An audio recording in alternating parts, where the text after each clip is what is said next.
जी अस्सलाम वालेकुम दोस्तों भराओ की हाल चाल ने ठीक ठाक हो जनाब सब तरह की खैर है।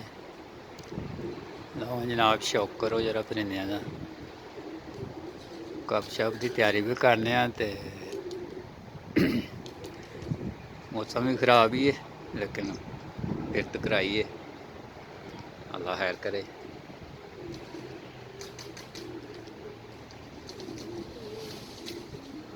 हिल्लर छिल्लर बहुत पैंदा है तो फिर वेलियों कबूतर भी बटाने ये हिल्ला डुडा नहीं दिंदा पे देखो माशाल्लाह चेक करो परिंदे को 35-40 बिठाए ने।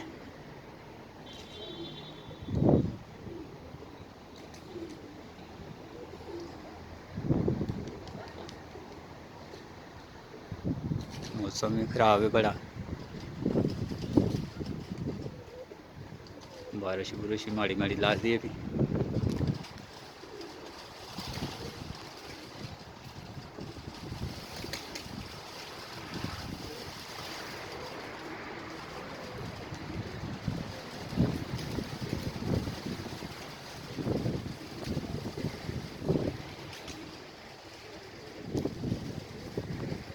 मैं जरा दोस्तों शौक करवा लिए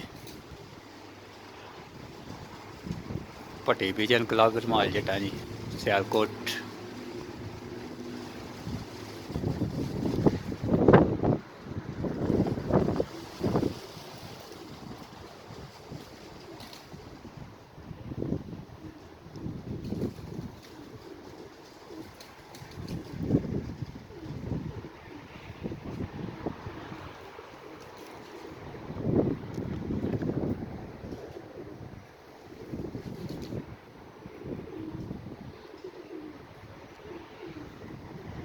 अपनी छत है जनाब